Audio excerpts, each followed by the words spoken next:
Hi, good evening, everyone. Ishmeet, are we live? Oh, okay, yeah.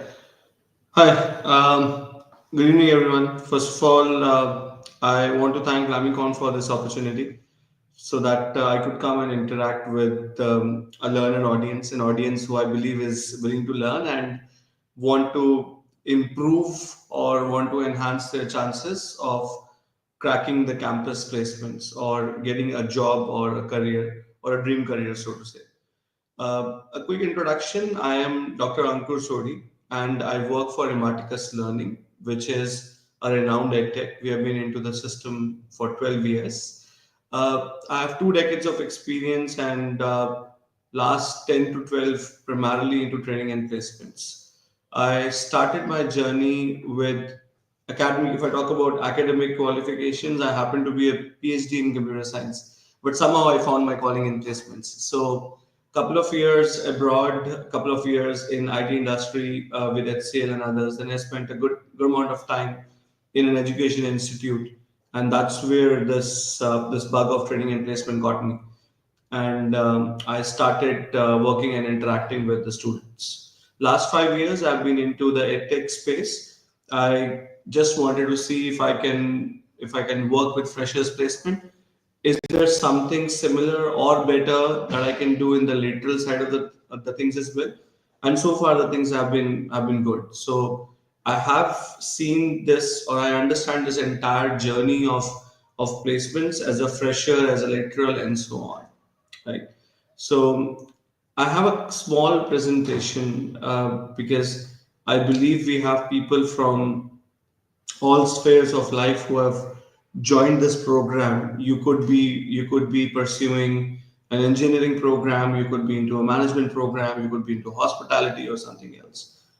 So rather than talking about a particular domain, there are certain, I believe, timeless principles that would help each one of you throughout your journey, and I've put them across. So by means of a 10-minute presentation, I'll put across a few things which I believe were relevant a couple of years ago, are relevant now, and would be relevant in years to come as well. Right. So I'll just put up a small presentation and just a minute. Okay.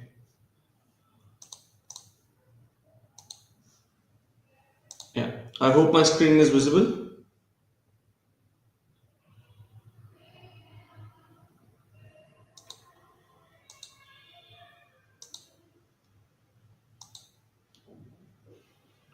Can you see my screen? Is it visible now?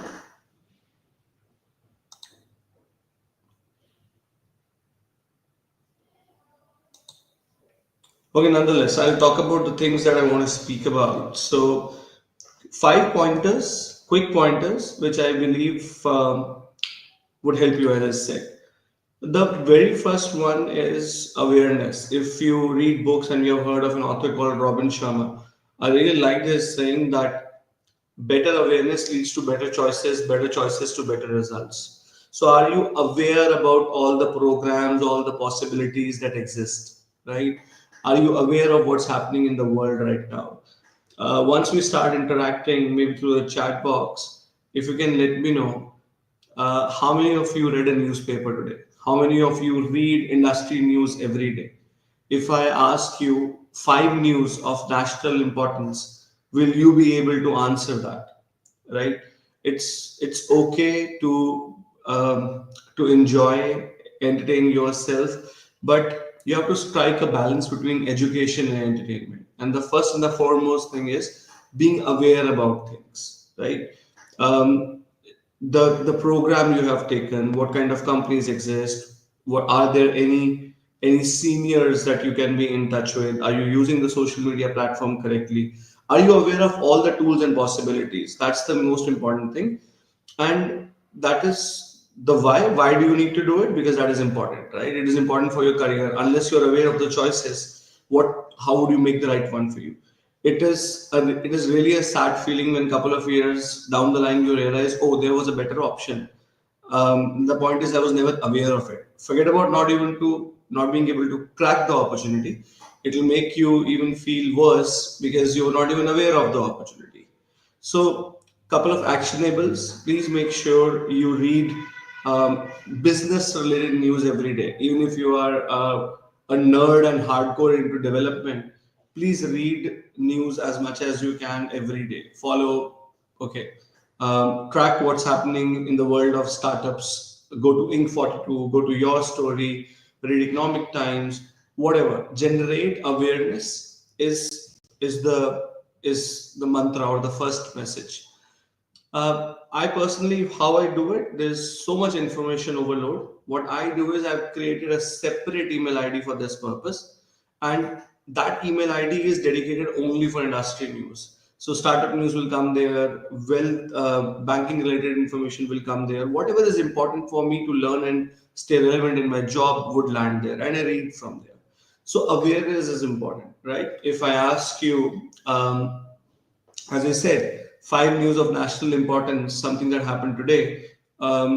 I believe hardly 5 to 10% of the audience here would be able to give me five news which are actually of national importance. And if I ask you how many of them are related to business, how many to your line of work, the number would even go down. So awareness is the first important thing I want to talk about. Be informed, ask questions, embrace challenges, right? If you are in a college right now, this point, ask questions. I see a lot of students challenging the authorities administratively. Challenge them academically. Ask them the right questions. Ask them the questions about learning, about career, about the concepts that we are studying, rather than challenging them administratively on attendance, on a few other things here and there. I'm not saying you should not do that, but train your brain in a way that you're asking more and more questions that are relevant to you and they make you succeed. With the advent of chat GPT or generative AI, all of you are living in such a beautiful time where you don't need to have all the answers. As long as you ask the right questions, that's it. Using generative AI, if you ask the right questions, it will give you all the answers that you need. So the first one is awareness, right? Second one is sharpen your problem solving skills. Uh, Easier said than done. I'll give you an example. If I ask you, how many cups of tea were consumed in India yesterday, how would you break that problem? Now, is there a relevance between you pursuing your career and how many cups of tea were consumed in India yesterday? It's all about curiosity and having a problem solving approach. I get paid X amount, somebody 10 times me, somebody I would say half of what I'm getting paid, or the value that I'm creating, or the recognition I'm getting. It all varies and it depends upon the kind of challenges you can take up, right? Everybody has equal amount of time, but what problems can you solve and how you can approach a problem is extremely important. So as I said, how would you break this problem? How many cups of tea were consumed in India yesterday? Somebody would say, "Oh, I'll check how much milk was consumed yesterday." Somebody would say, "How many tea cup? How much tea was sold yesterday?" There are various ways to approach it, but can you break it in the right manner? The right approach is to talk about the population, then the beverage drinking population, and then look at how many would drink tea, coffee, and all that stuff, right? That's the right way to approach it. What came first to India, tea or coffee, right? Most of the people, especially in North India, would end up saying tea, right? I go down south or I interact with people down south, they would say coffee. It's a bias. It is very hard for us to believe that coffee is planted in India for 600, 700 years and tea was brought in by the Britishers. So it's a confirmation, assuming the information. People who can solve the problems, look at the problem with a different lens altogether, would be celebrated, right? There are things all around you that is happening, and if you can find a better way to solve it, and it's not only for the MBA grads or people at the managerial position. No, even if you are into hospitality, you're a BTech, you're a MCA, you're a BCA, whatever program you're pursuing, this is one of the abilities that will fast track your career. Even when you appear for your placements, let's say, the first rounds, majority of the time, would be aptitude, would be logical reasoning, would be aptitude, would be questions based on number system, relationships, um, time series, and all that stuff. What has a blood relation question supposed to do when you will end up coding? No, the idea is the interviewers want to see how do you approach a problem and you have a logical brain, and if you can solve, you have a problem solving approach or not. So if in this entire discussion there is one thing you guys want to take away, that's this the most important thing, which is the problem solving skills. So awareness, be aware, figure out what's happening in the world, subscribe to the right newsletters, follow the right people on social media, and then having a problem solving approach. Another thing is having a team model. This is more related to domain. See, there is human brain craves for novelty. So you will pick up a course, you will start doing something, you'll feel like, no, no, the other thing is much better, the other thing is much better. We're always confused, and it's okay to be confused, right? You're not coasting through your life. You really want to do well and you want to explore all your options. That is great. But is there one thing which you're very good at, right? For example, if you're a software developer, are you very good with Python? Yes, I know a bit of R, I know a bit of Java, I can do a bit of SQL as well. Yeah, I understand MERN stack, but when it comes to Python and related packages, nobody can beat me. I am the best. Is there one skill that you can pick up? And don't think, see, um, right now I can't even use an example of marriage that it's a commitment too hard and there's never getting out of it. Even the shelf life of marriage is decreasing in India, but the shelf life of your knowledge is decreasing, or the utility of a skill set is decreasing very fast. So don't think that if you have committed to R, committed to Python, committed to, let's say, taking a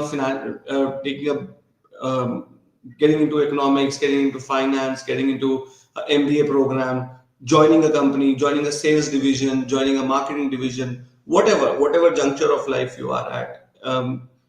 It's not that all is lost, right? The shelf life of whatever you are learning or whatever knowledge you hold is depleting really fast. Anything that you master, you'll have to again come up with a new skill or improve yourself in 4 5 years time, right? So earlier people would say think really long. I also want to talk about it, that we should think long and not have that instant gratification thing.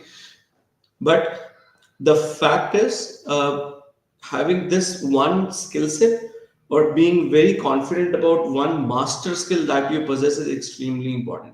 I'm very good with finance. Okay, I'm very good in my accounting skills. I'm very good in, as I said, Python. I'm very good at people management. I'm very good at event management. Whatever the skill is, pick up one and don't feel bad about it if it doesn't give you the results that you want, because it's going to change very quickly.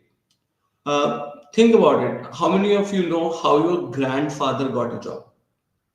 If you haven't spoken to him, maybe go and do it today after this call or maybe tomorrow.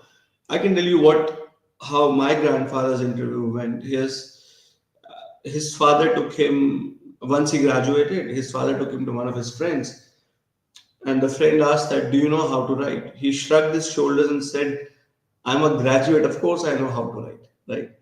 And that was it. He got in, retired after 40 years from the same organization. Even in the wildest of your dreams, if I ask you to design your own interview, imagine I'm telling you, tomorrow there is a company which is going to evaluate you for a 10 lakh package, and you get to design your own interview.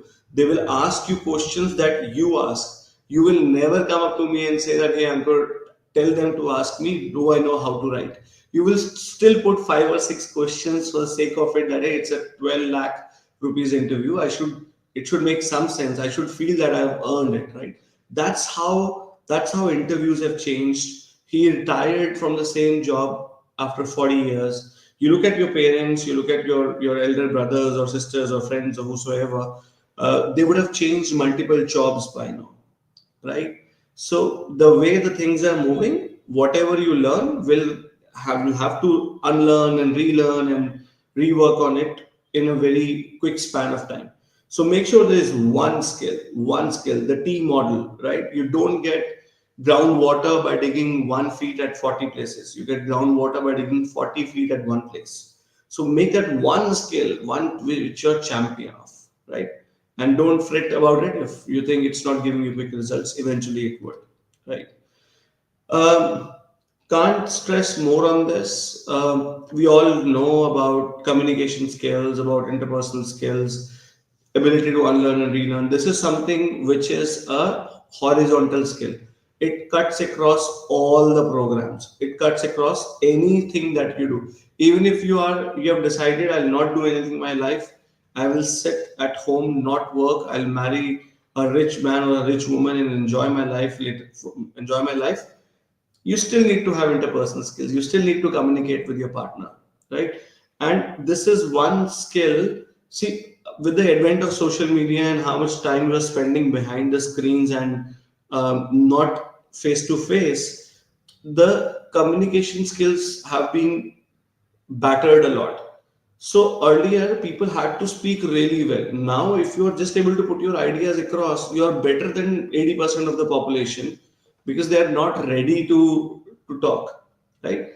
I'm connected with a lot of my old students on Facebook, Instagram, and I see their posts, their tweets, their comments. It's so witty, and that gives me the feeling that they're so street smart.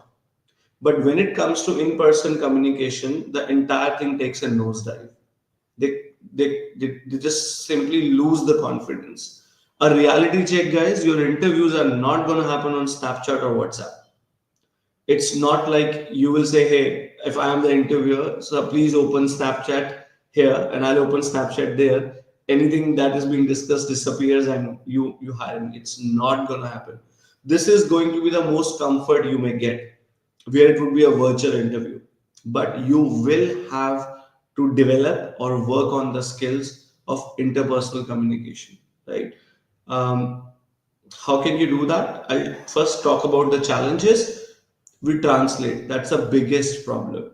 Even if you think right now I'm not making this is not the best use of your time, and you think that I'm not delivering a session properly, you want to curse me, but curse me in English, right? Can you start thinking in English? The biggest challenge is that we translate, right? And once you think in your native language and then you translate, you don't get the confidence because languages were not developed that way. That in future somebody would translate and speak a different language. That's not how the languages were developed. I'll give you one example why we should not translate. I'll ask you whether you run with your feet or you smell with your feet. Pretty simple. You run with your feet and you smell with your nose. But in English, if I say my feet are smelling and my nose is running, that is absolutely correct English, right? And to a layman, if you use smell and feet in the same sentence, he'll laugh at you that how can you use smell and feet together and nose and running together. But in English, it's absolutely correct.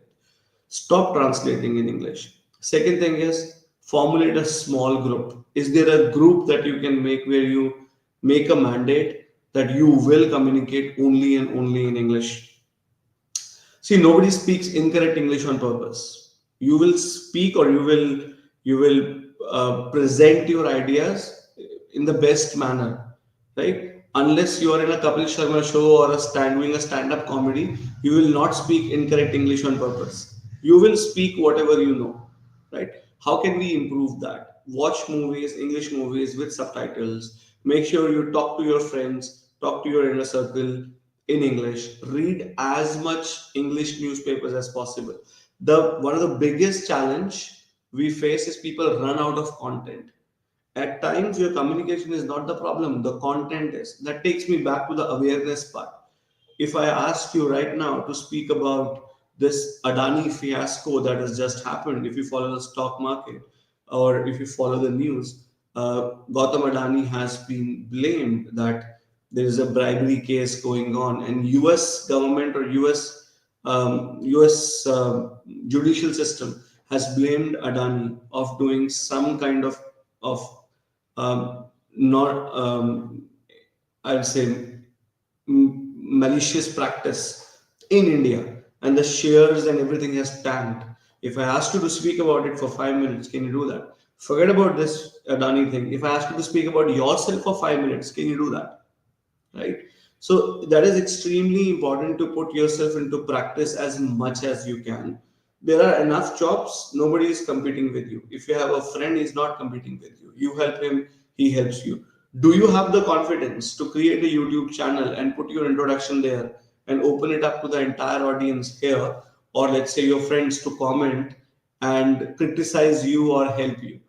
Right? Imagine you have you're 6 months away from placements, let's say, or we are in December, and if you're a college student, your placements would have begun by now. Imagine you record a video today, and every 15 days you're recording a new video, which shows how your communication skills and your expressiveness and your content and your vocabulary has improved. Just on the intent, just on the intent, the evaluator or the interviewer will give you 100 out of 100. So, extremely important, improve your content, improve your communication, and I've given you the tips as well. Speak to your friends, read more and more. First, you have to read, gain the content, talk in front of the mirror, record your video, put it on YouTube, get in front of your teachers as much as you can, ask them to conduct mock sessions for you. I think that's the only key. You have to practice it more and more. See what happens when you are in the interview. Definitely, there's a lot of pressure on you, and once you are in pressure, uh, it's human psychology to go back to a safe zone. You'll go back to old habits. You will start shaking your leg, or start snapping your fingers, or start looking here and there. Right? You will go back to your old habits. Can you change that? That's extremely important. It will only happen with practice. Last one is what you. Um, Tunnel vision is, see, even if you get into a government job, guys, most of you would be in early 20s. Even if you get into a government job, you have, and which where the retirement age is, let's say, 60, you still have 38 years of work life. In 38 years, 38 days, 38 weeks, 38 months would not matter. It would not matter at all. Start your career. That's extremely important. Everybody wants a 20 lakh job, 30 lakh job. See, all of you have been given the same inputs by your college or whatever, right? But you can't expect the same output unless you have put the same amount of effort. Input is same, the output is variable because of your efforts. And right now, what is your learning ecosystem? You're learning from your friends, you're learning from your peer. Once you get into a company, you're learning from people who are better than you, definitely better than you. Your team leader is definitely better than you.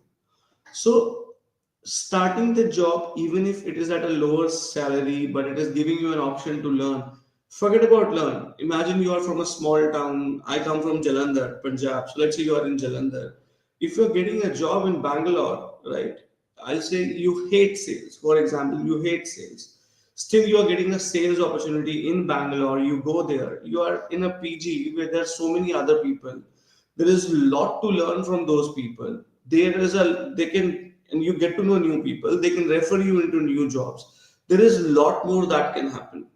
I'll see what happens is parents have put a lot of pressure. You have invested a lot of money in your education, and you feel that it is easier to blame your college, easier to blame the institutions for not giving you what you want, right? Or blaming the company. Oh, they were biased, they picked only students from south, only from north, they picked only males, only females. They picked students only who were dressed up well, whatever the way you want to convince you. That's not acceptable, right? Please take the responsibility. It's okay, you did not work hard for 2.5 3 years. It cannot change in 2 or 3 weeks, right? I'm not your placement officer, so it is not that I'm coming from, I have a vested interest here. But the idea is, can you quickly change your identity from a student to a working professional? 6 months from now, if you are not working, your resume is still empty. 6 months from now, if you have taken a sales role, you will learn a lot, improve a lot, and your interview and your evaluation would be much better. 6 months afterwards, you're appearing for a tech interview, and I ask you, hey, why did you do sales? Give an honest answer that I tried hard to get a campus placement. I was not good enough. I made mistakes. But I thought rather than sitting at home, it's better to take responsibility of my own expenses. I moved to Bangalore.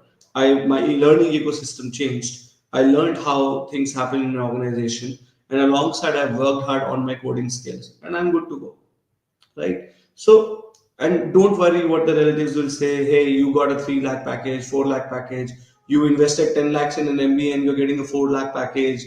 People will keep saying you're not an ice cream. You can't please everyone, right? So don't worry about that. The idea is start your career. The opportunities will be more. If you're thinking that within the campus, after you move out, you will not get opportunities, the kind of opportunities you are getting in campus, if you have the right circle and the right skill set, the opportunities will eventually increase, not decrease, right? So make sure that you get the opportunity.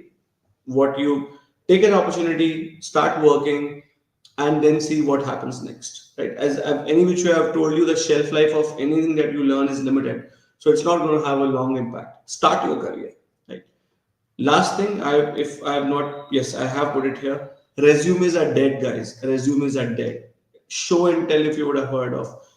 Even if you are an MBA student, and you're an MBA sales student, you will say, what kind of projects can I put in my resume? No, there are so many things that you do. You can very well take up an assignment within the college. Talk if your college is not doing it. Rarely there is any college which will not give you a live, I would say, a live capstone of selling some products in the college. If not, talk to your canteen guy, talk to your any shop that you have in college. Take their stuff, start selling that stuff, do some sort of digital marketing or sales for somebody, put that in your resume. If not anything, create a sales dashboard and put that in your resume, right? If you go to chat gpt or social media or google, you'll find numerous projects that you can make in whatever scheme, whatever stream, or whatever program you are, right? We have students who have taken a retail banking program with us. They want to enter a bank, right? And they want to do operations role. You know what kind of projects we make them do? We ask them to use Excel and prepare a customer dashboard, right? Prepare some account summary and stuff like that, right? Anything you go to google, you will find out python. If you are a tech student, top 10 free projects in python, top 10 free projects using excel. Anything that you are doing, you can find a practical purpose to it and put it there. Use your linkedin as effectively as possible. You can follow me on linkedin, and right now I don't post much. There's a deliberate reason behind it, and kind of experimenting something. I'll talk about that later. I'll when I find the results, maybe I'll share with everyone. But I got my this job through LinkedIn. I got my previous job through LinkedIn. Guys, you don't dig a well when you are thirsty. You have to plan in advance. There's a separate session that can happen completely on how to use LinkedIn, and I'm pretty sure LaMiCon would conduct something like that, and you can attend that. But if you have not used LinkedIn carefully till now, it's a good thing. You don't have to remove connections. Use your LinkedIn as selfishly as possible. To be honest, you can connect with anyone on Facebook, Instagram, Bumble, Tinder, whatever. But on LinkedIn and another one which is Twitter, use it really wisely. Have a list of, let's say, 50 companies that you want to follow. Half of them you follow on LinkedIn, half of them you follow on Twitter, right? So you see their posts, what is happening. So awareness, automatically your awareness is increasing, your information about what the company is doing, the content, everything is improving. Connect with people who are in your dream companies, right? If you go to LinkedIn advanced search, you can very easily pick from there. If somebody is from your own city, from your own school, from your own college, they'll be very happy to connect with you and help, right? That's how I have grown my network. I've connected to people, I've sent them messages. I have not simply randomly sent a connection request. I've invested hard in the connections that I've created on LinkedIn. It is such a powerful tool, right? Use LinkedIn and Twitter wisely. You start investing now. See, it's not about getting this one job where you're cracking the job at campus. It's about what you keep doing for next few years. So start investing right now. Okay, just don't randomly like people's post. Good job, very good post, good sharing. No, repost somebody's post with your own comments, put your brain behind it, what is your learning, and post it accordingly. You can use ChatGPT to come up with posts as well if you want to post regularly, but I don't think that is required.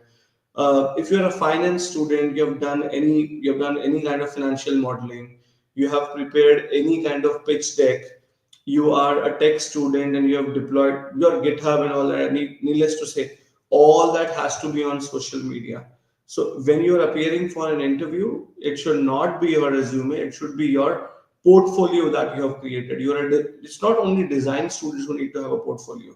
All everybody need to have a portfolio, right? And you see, it's a free website. I just used Gamma.app, and this is something which took me like 5 minutes to make, right? Um, so yeah, this is pretty much I wanted to share, and I'll repeat that. First thing is building a lot of awareness. Feed yourself with the right information for next 6 months. Find the right balance between education and entertainment. Don't turn into a saint. Do watch movies, do play games, whatever you want to. But can you increase the quantum of education that you're bringing into your life? So read newspaper, follow the right blogs, create awareness, and second thing is problem solving. There are questions on guesstimates. If you just search questions on guesstimates, okay, 90% of the world drives on the left hand side, the way we drive in India. 10% of the world drives on the right hand side. Why? Has it, if you come across this question, does it generate enough curiosity for you to read this, or you ignore that? Right? That's if you, how many swimming pools are there in Bangalore? Right? Does, do these kind of questions encourage you, entice you, or they don't? Right? If they don't, then you will always be at the lower end of jobs forever, where you will be only doing menial tasks and nobody will give you important and responsible things to do. Awareness, problem solving skills, having a T model where there is one specific domain skill that you're following and you're best at that, right? Interpersonal skills, communication, don't translate, read, record your videos, attend mock interviews. And the last one is this social media presence. Use Twitter, use LinkedIn really wisely, put your best step there, connect with the right people, find people who are in your dream companies from your own city or college or school, connect with them. They will definitely help you. You will learn a lot from them. Another thing is they will start referring you to the jobs that you won't get access to. There are a lot of jobs that only the internal employees are aware of. If you heard what Dipinder Goyal from Zomato said, he said we don't post jobs because people who we hire are not looking for jobs. I mean, what does that mean? That he's not hiring desperate people. He's, of course, he did post a job recently where he said chief of staff post. If you have read that news, quite interesting. It's more of an alternate MBA where he said you have to pay 20 lakhs to become my chief of staff for 1 year and then I'll pay you. Quite an interesting proposition. Good, I think to debate upon. But there are a lot of jobs that remain internal and only the internal employees are aware of. So once you start connecting with these people and build your network, that would definitely help you a lot. Yeah. So this is kind of pretty much from me. And yeah, in case we have any questions, I'll be happy to answer.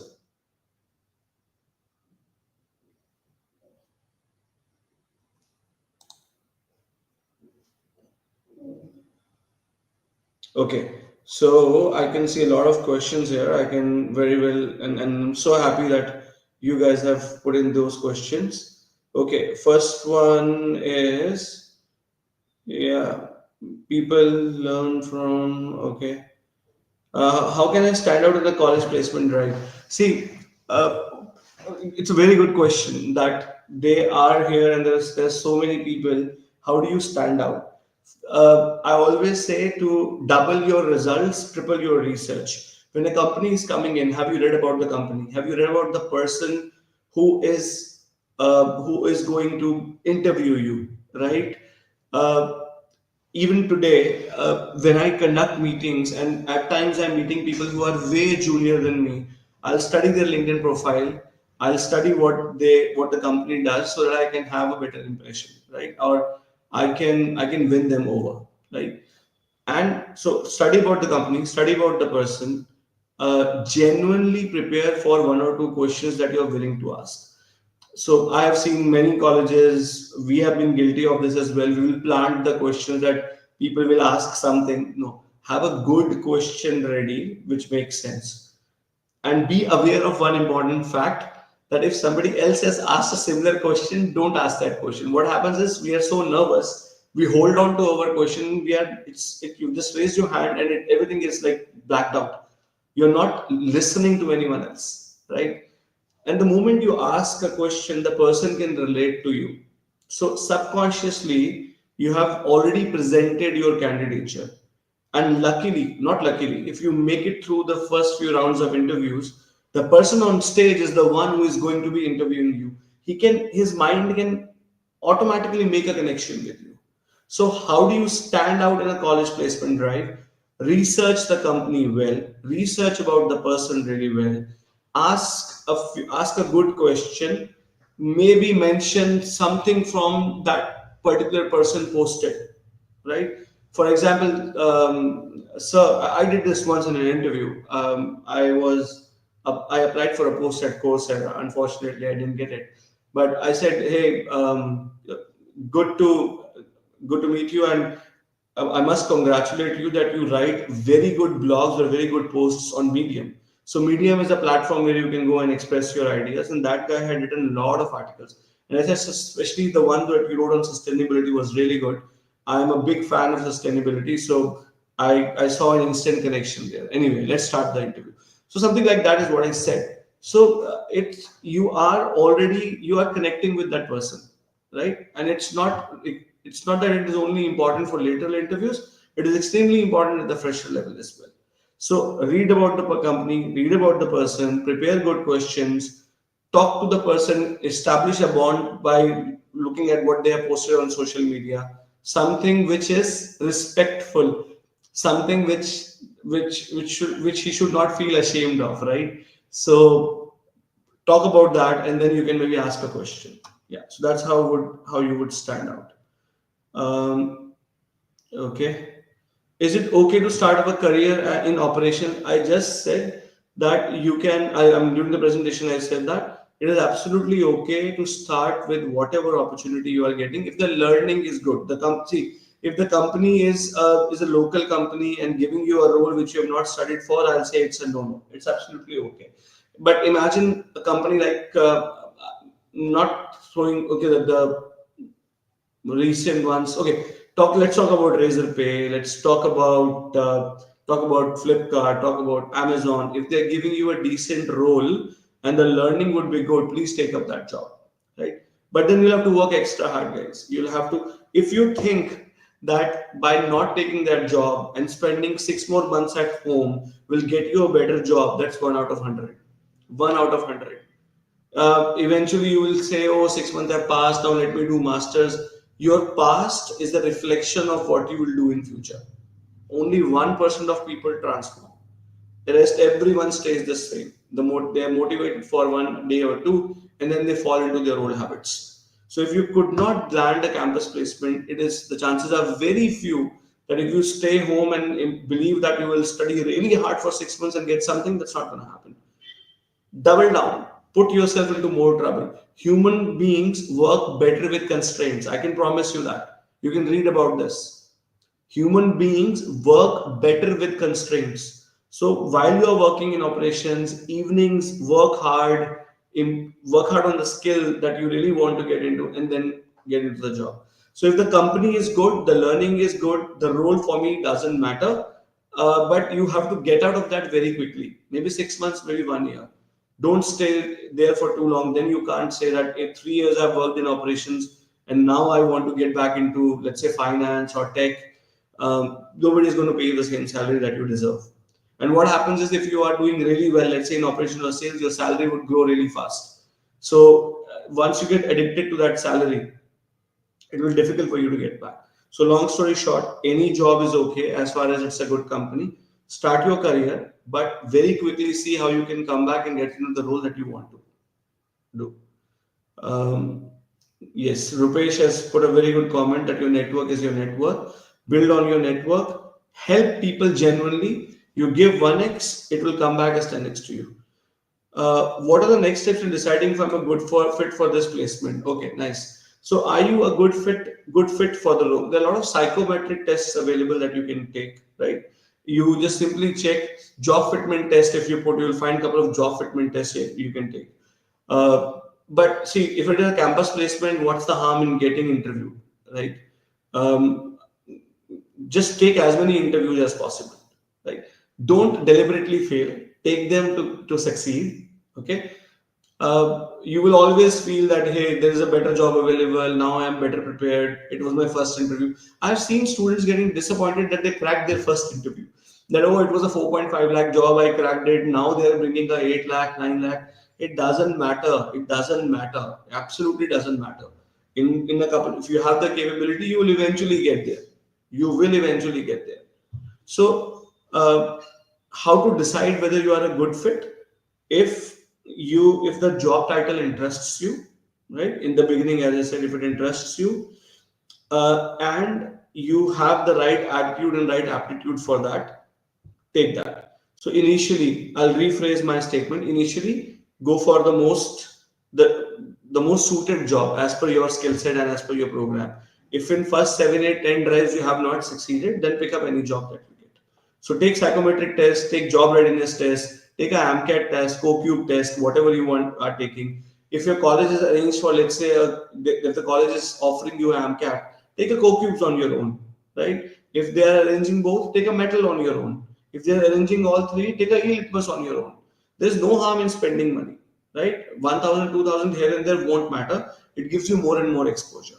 So first 5, 7 drives, give it your best shot on all the relevant opportunities. If you're not getting through, quickly take up whatever you get and move on. How do we stay motivated and improve after facing rejections in the placement process? Juhi, I completely agree with your generation. It is absolutely very difficult. And especially it becomes very difficult when you become a minority. What do I mean? If there are 100 students in the class, till the time 30, 40 are placed, nobody feels bad. The moment 60, 70 get placed and you are in the remaining 30, it feels really bad. See, your family is your biggest support. I hope things have changed and parents are not putting undue pressure on you. Find a mentor. Find a mentor. LaMiCon is a great place, for example. Find a mentor. Find a senior who can guide you.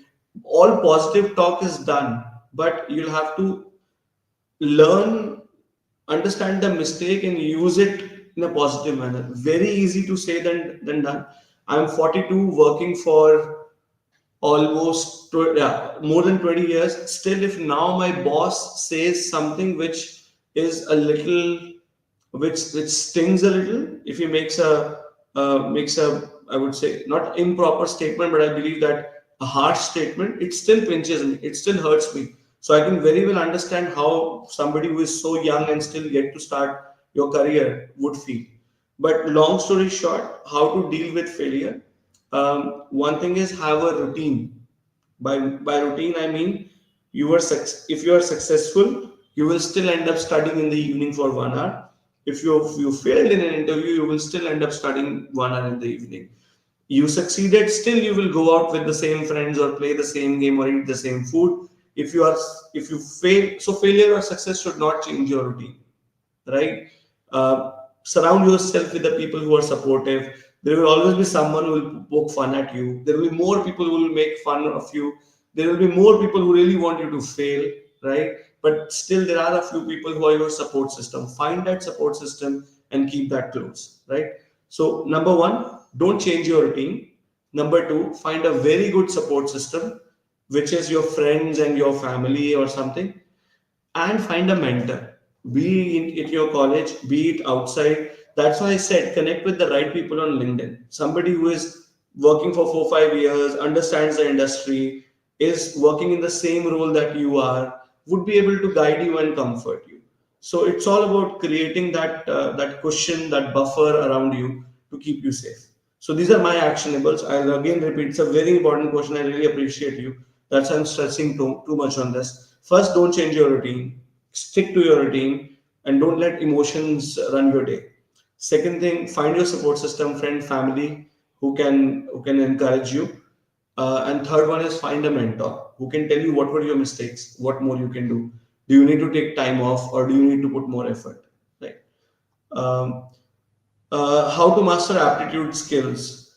Uh, just again, I said you are living in a golden generation where every information and everything is at your tips. You just simply check free aptitude tests. You will get so many options there which you can practice. Otherwise, there are paid tools available also. Talk to your faculty, talk to your college. I'm pretty sure they would have made some arrangements where you can practice your aptitude skills. If not, then I'm just opening free aptitude test online. So IndiaBix is one, aptitudetest.com is another one. You can go to Geeks for Geeks, you can go to Assessment Day. These are all free platforms, right? There is a website called Practice Aptitude Tests, where on the basis of the course you have taken, it costs 1 year subscription is like 1400, right? If you don't have that money, 3 or 4 students pool up, look at the questions, just practice all together, right?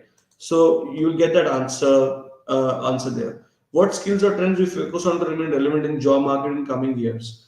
Now, as I said, awareness is the key. By the time I end, before when I started the session, or by the time I ended, there would have been three more technologies that would have hit the storm, right? Hit the market. Sorry to say. So, be there is shelf life, as I said, has reduced very fast. People, if you have seen that meme that goes around, you would see a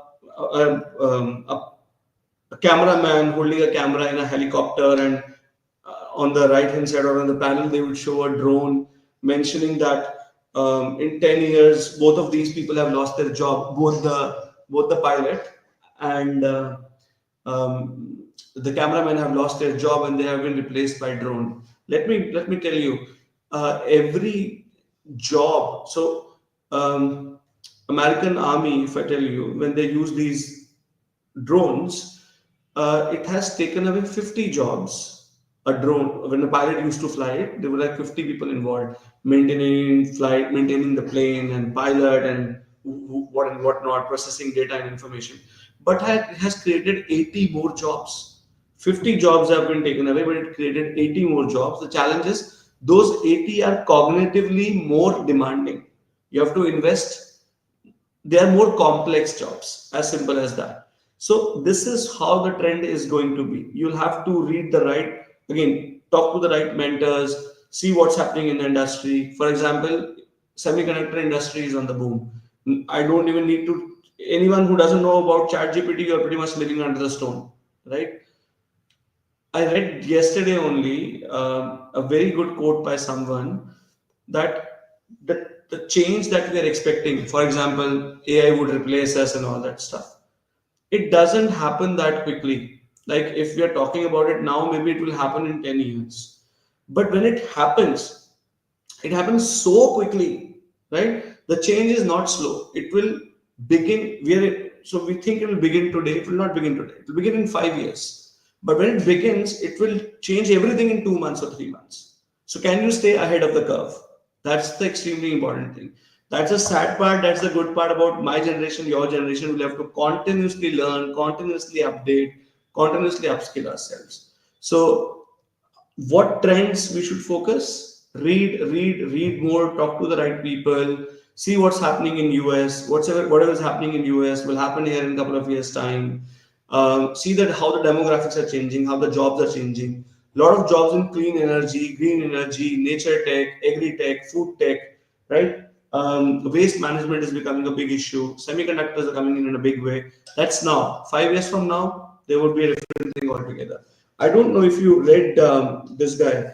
Elon Musk's post. This is what I'm reading nowadays. It is a book called Breaking the Career Code, and I'll just mention a few jobs that Elon Musk tweeted about. I think if we can get to the right page quickly in the interest of time, right?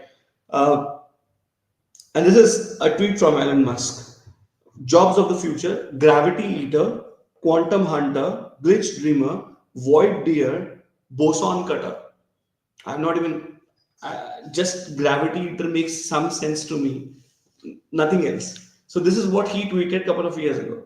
So are these the jobs of future? Something else? The worst thing about the future is we can't predict it properly. But stay relevant, keep learning. That's the only thing. If you can give us one piece of advice to ensure placement success, what would it be? Aman, this is no one secret formula to success. I already mentioned these 4 or 5 things. You will have to find the balance between education and entertainment. That's extremely important. If you're spending 6 hours on social media and 2 hours studying, can you somehow make it 4 and 4? Right? So that's important. Domain skills are important. Interpersonal skills are important. How you use LinkedIn is important. It's like 4 or 5 things that you have to put together. And start slow, start small. Today, imagine you get motivated today and you just can't delete all your accounts and give away all your games to your younger siblings and start studying 10 hours today. It would fizzle out. Start slow, start small. All these 4 or 5 things that I covered earlier are something that you would need. Um, for improving English communication, should we live at Bangalore? I'm from village. No, promote online. You can connect with as many people as possible, right?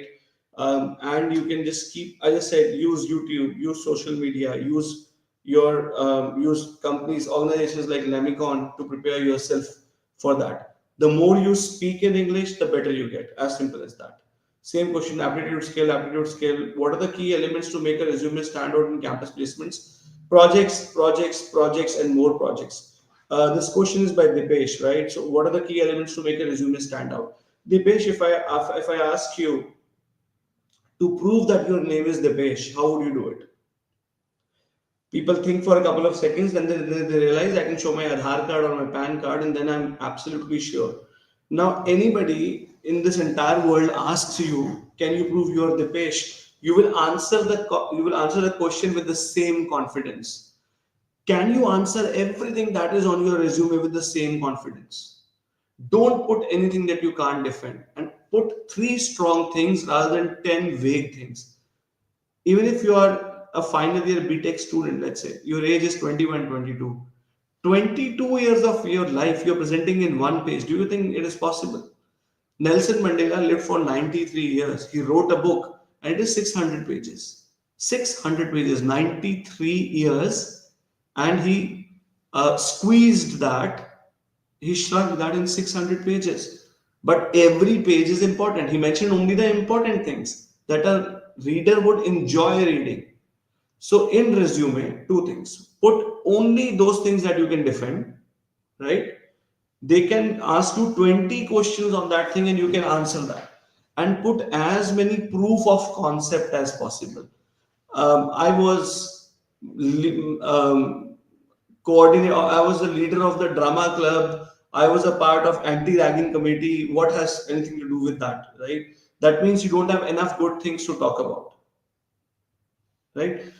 Resume, put everything that you defend, and put more and more projects and proof of concepts which demonstrates your skills, right? So that's how you make a resume better. uh, yeah, Dipesh has already answered that. Yeah, that's pretty much it. If there's anything else, I'll be happy to answer. You can connect with me on LinkedIn. My LinkedIn ID, you just put Dr. Ankur Sodi. I'm pretty confident mine would be the first name that pops up, and we can connect over there and we can discuss there. Common mistakes that people candidates make during interviews and how to avoid them. First thing is talk to your seniors, pick up whatever mistakes that the most recent ones, so you'll get an idea from there. But according to me, the most common mistakes. First thing, it starts from your dress up, right? Um they say a picture is worth 1,000 words, or the speed of light is much more than the speed of sound. So your appearance matters a lot. What you're wearing, how you're wearing, um, and okay, people will go in with their rings and ornaments, unkempt hair, beard, whatever. It just shows that you're not serious enough. Would you show up like this on your own marriage, at your own marriage? You won't, right? So can I'm giving if I interview you and you are looking shabby, you may be as talented as you are, but I can sense that you're not serious enough. You can't put 15 minutes effort to clean yourself. So it is not old school. Let me tell you, the other guy might be sitting in bermudas or jeans, or but he's already working, he's on the other side of the table. You have to tick all the boxes, right? So first thing is, guys, your dress up. I'll tell you one more thing that happens. You get a blazer in your first or second year of engineering. Colleges make it mandatory. You don't wear it ever, and then you try and fit into those blazers on um, during the interviews. They don't fit you, right? They don't fit you. Then you are uncomfortable. You have a habit of carrying your wallet in your pocket all the time. But when I sit, I would take out my wallet, take off my watch, and keep on the table. But when you are being interviewed, can you do that? You can't do that, right? I have seen students struggling, moving here and there because they are not used to, let's say, having a wallet in their pocket, but they end up they forget to push it out, right, or remove it. How can you avoid this? Take your mock interview seriously, right? Then you will realize that you're making this mistake. Um, because as I said, that at that moment you're extremely nervous. Anything, even I would say a tight coat, or a shoe that is biting you, or a wallet. You just simply do one thing right now. If you're wearing a watch in your left hand, try and wear it in your right hand. See how uncomfortable you get. So dress up, appearance, practicing that is extremely important. Second thing is, don't make the mistake of putting any random thing in the resume, right? I've already covered that. Third thing, please read about the company, read about the job role you're applying for. 3 out of 10 students are not even aware of the role that they are appearing for, and 1 out of 10 is not even aware of the company they are appearing for. If I interview now and you say, hey, which company I belong, which company I'm representing, and people get confused. So it's no rocket science that what these are very common mistakes. I can't talk about domain. And another thing is, you will keep ranting about, yeah, in a project, you will talk about others. I'm hiring you, not others. Talk about your accomplishments. And uh, try and steer the interview. So if I'm asked to introduce myself, I'll end my introduction with, I love to play all kind of sports, listen to music, and travel. What is the next question that the person would ask? Where do you like to travel? What are the books you have read? So try and steer the interview. Dress up is the most basic thing. Your resume in order, reading about the company, ensuring that you have projects and you have read those projects, and trying to steer the interview. Don't be over clever, just try and steer the interview. That's important. With low CGPAs, are there any chances to get interviews? In campus, maybe it is difficult because companies come with their own criteria. But the number of companies which value skills are is increasing day by day, who are ignoring academics completely. But it may not happen in your campus. So if your CGPA is low, make sure you start applying on Internshala or Indeed, on all those platforms right away, because chances of you getting an opportunity from there is much higher.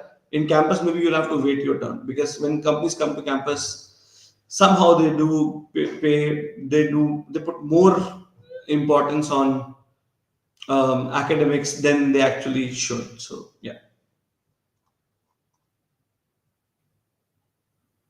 Right then, I think we are already at we already come to the end of the session. So it was wonderful interacting, listening to your reading your comments, and happy that all of you were engaging enough. Yeah, so I thank LaMiCon for this opportunity, and I'll be very happy if we get to interact on a different platform in future as well. So yeah, thank you everyone. Have a great career ahead, and let's stay connected through LinkedIn. Thank you.